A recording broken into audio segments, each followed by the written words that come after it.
अच्छा सर, अब ये बताइए कि ये जो प्रोग्राम है ये क्या कोई कोर्स है, जिस तरह से शॉर्ट कोर्सेज होते हैं 6 महीने के या 1 साल का, या फिर कोई और सिलसिला है? मुज़म्मिल साहब, ये सवाल जब डायरेक्ट टैग प्रोग्राम की हम बात कर रहे हैं ना, तो यकीनन ये सवाल जहन में आ सकता है कि जिस तरह बहुत सारे टेक्नोलॉजी कोर्सेज होते हैं, चाहे एआई का कोर्स हो, एमएस ऑफिस ऑपरेशंस हो और अदर कोर्सेज हो।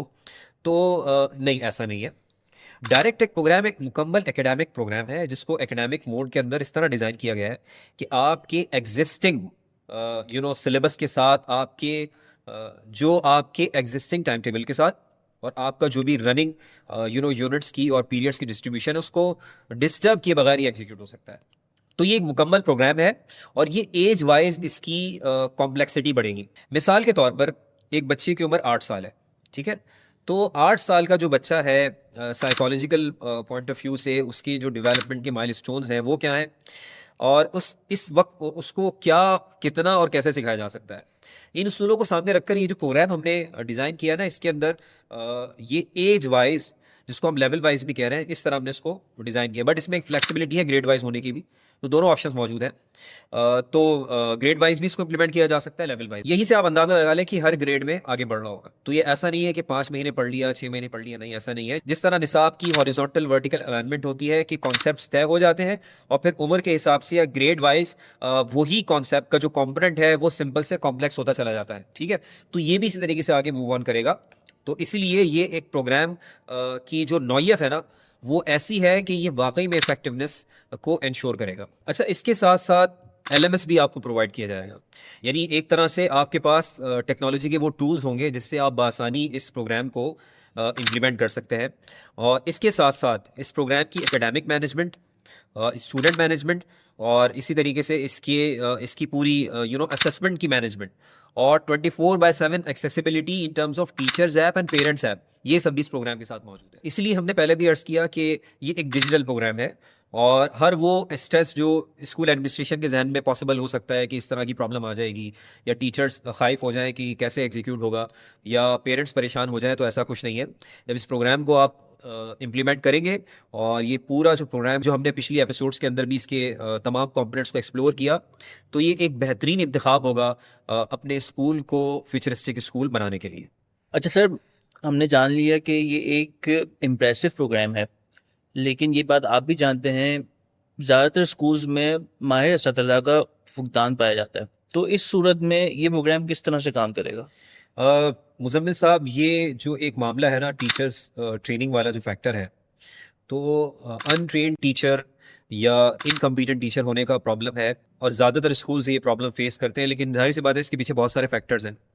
फाइनेंशियल फैक्टर्स भी है, अफोर्डेबिलिटी फैक्टर्स भी है, और फिर ओवरऑल हमारे माशरे में रुझान की अगर बात की जाए, तो वो रुझान भी उस तरह से हमें तरबियत या साजा का नज़र नहीं आता। और ये बिल्कुल एक वैलिड एक सवाल है कि अगर ये सिचुएशन हो किसी स्कूल में, क्योंकि ये तो हम तमाम स्कूल्स को ऑफर कर रहे हैं ना, ये हमने लॉन्च इसलिए किया है कि हर स्कूल तक इसका इम्पैक्ट जाए, ठीक है?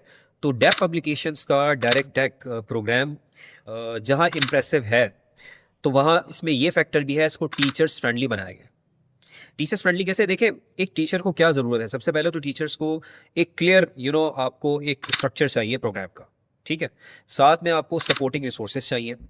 तो इस प्रोग्राम के अंदर आपका पूरा लेसन प्लान्स का मामला मौजूद है और इसके अंदर लर्नर पैक्स हैं स्टूडेंट्स के लिए, आपके काम को आसान कर देंगे। वर्कशीट्स होंगी, एक्टिविटीज़ होंगी, प्रोजेक्ट्स होंगे।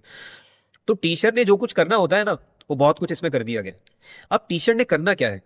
टीचर ने इस प्रोग्राम को समझना है और इसको इम्प्लीमेंट करने का तरीका सीखना है। उसका जो हल है, वो ये है कि हमने इसमें टीचर्स ट्रेनिंग का एक पूरा सिलसिला रखा है, जो टीचर्स ट्रेनिंग इस प्रोग्राम के साथ प्रोवाइड की जाएगी। इसके साथ साथ टीचर्स ऐप है और इसके साथ साथ टीचर्स की सपोर्ट के लिए एक पूरा सिस्टम मौजूद है। जहाँ उन्हें कोई दिक्कत है, परेशानी है, तो वो डायरेक्ट टैक के प्रोग्राम के हवाले से डेफ पब्लिकेशन से कोऑर्डिनेशन पे रहेंगे और मुकम्मल सपोर्ट उनके पास होगी टेक्नोलॉजी के ज़रिए। और इसके साथ साथ देखिए, टीचर्स की रिक्रूटमेंट भी एक काम होता है।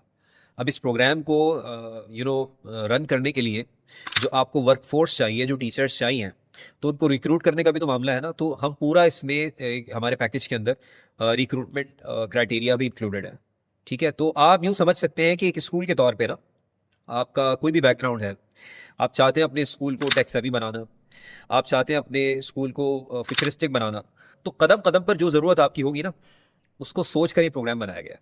तो इसीलिए टीचर्स का जो फैक्टर है वो भी इसके अंदर एड्रेस हो रहा है। अच्छा सर, ये एक फैक्ट है कि हर चीज़ की एक फाइनेंशियल कॉस्ट होती है।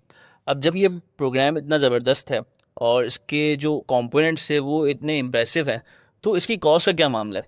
अच्छा, ये वो सवाल है जो कि हर स्कूल मैनेजमेंट और पेरेंट के जहन में उठ सकता है। ठीक है, बिल्कुल मैं इस बात से एग्री करूंगा कि देखिए हर चीज़ की एक कॉस्ट होती है। और जब इतना बड़ा प्रोग्राम हमने डेवलप किया कि जिसके 5 मेजर कंपोनेंट्स हैं। इसका पहला कंपोनेंट एआई एक्सप्लोरर, जिसमें एआई एजुकेशन शामिल है। उसके बाद आगे बढ़ते हैं तो दूसरा कंपोनेंट टेक बडी है जो डिजिटल लिटरेसी प्रोवाइड करता है। उसके बाद एक कंपोनेंट है स्टेम वंडर्स के नाम से, जो स्टेम और रोबोटिक्स की एजुकेशन देता है। उसके साथ फिर एक और कंपोनेंट है किड बिज, जो कि एंटरप्रेन्योरियल माइंडसेट पैदा करता है, बिजनेस स्किल्स पैदा करता है। और इसके बाद आखिर में राइज एंड लीड प्रोग्राम, जिसका काम शख्सियत साजी है, किरदार साजी है। तो अब ये इतना, जैसे मैंने शुरू में भी अर्ज किया था कि ये पर्सनालिटी की भी खास तौर पर बात की जाए तो ये काम इतने आसान नहीं होते। तो जब ये इतना कुछ है तो फिर कॉस्ट का मामला क्या है? अच्छा, यहाँ पर अब मैं बात अर्ज करना चाहूँगा कि चूंकि इस काम के पीछे एक मिशन है नेशन बिल्डिंग का। ठीक है, इस वक्त में इस ज़रूरत से आप किसी के भी सामने जो ख़ास तौर पे एड टेक एस्पेक्ट्स के अंदर चीज़ों को जानते हैं और टेक्नोलॉजी के मामलात के अंदर, और ख़ास तौर पे जो टेक्नोलॉजी का लैंडस्केप बढ़ रहा है ना दुनिया के अंदर, और हर चीज़ को इम्पैक्ट और इन्फ्लुएंस कर रहा है, तो जो इस पर निगाह रखते हैं ना, आप उनसे पूछें, वो कभी भी इसकी ज़रूरत का इनकार नहीं कर सकते, बल्कि वो तलाश में है काश ऐसा कोई स्कूल हो जहाँ पर हमारी ये ज़रूरियात बच्चों की पूरी हो जाए और वो फ्यूचरिस्टिक लर्नर बने और वो एक टेक सेवी लर्नर बन जाए। और आने वाले वक्त में इंडस्ट्री के अतबार से, माशरे के अतबार से, दीगर मामलात में भी वो ऐसे हों कि जो मिसाली इंडिविजुअल्स हैं। ठीक है, तो अब ये मिशन हमारे सामने है, इसको फैलाना। तो इसमें जब कॉस्ट की बात है ना, तो उस कॉस्ट के अंदर अफोर्डेबिलिटी फैक्टर हमने पेश नज़र रखा है। और ये एक अफोर्डेबल प्रोग्राम है और रीजनेबल इसका सब्सक्रिप्शन प्लान है। तो अगर मैं इसके सब्सक्रिप्शन प्लान की बात करूं तो पर स्टूडेंट जो इसका प्लान है वो भी बड़ा रीजनेबल है। ठीक है, इसके साथ एक और बात ये कि मजीद फाइनेंशियल एस्पेक्ट्स को मद्देनजर रखते हुए हमने ये ऑप्शन भी दिया है कि इसमें से आप, ऐसा भी हो सकता है कि कोई कंपोनेंट आप छोड़ दें और दीगर कंपोनेंट्स को आप स्टार्ट कर लें, तब भी वो जो कंपोनेंट्स हैं जिनका आपने इंतखाब किया वो अपनी जगह बेहतरीन काम करेंगे। ठीक है, तो ये फ्लेक्सिबिलिटी इसके अंदर मौजूद है। और अल्टीमेटली आप ये देखें, ये पेरेंट्स के लिए पैगाम है और स्कूल मैनेजमेंट के लिए भी पैगाम है, और तमाम वो लोग जो दर्द रखते हैं ना नेशन का और चाहते हैं कि वाकई में जो कमी है वो पूरी की जाए। तो आप इस बात से इत्तेफाक करेंगे और ऐसे तमाम लोग इस बात से इत्तेफाक करेंगे कि अगर आप ये अलग से करने जाएंगे ना सर, यानी आप स्कूल को एक तरफ कर दें, अलग से आपने ये आर्टिफिशियल इंटेलिजेंस के मामलात के अंदर अपने आप को स्किल्ड करना है, जो डिजिटल लिटरेसी के मामलात हैं वो सारे काम पूरे करने हैं, और एंटरप्रेन्योरशिप के मामलात हैं, रोबोटिक्स और स्टैम के मामलात हैं, और दीगर जो एस्पेक्ट्स हैं, तो अगर आप इसको अलग करके करें ना तो इसकी वो कॉस्ट है जो हम तसव्वुर भी नहीं कर सकते।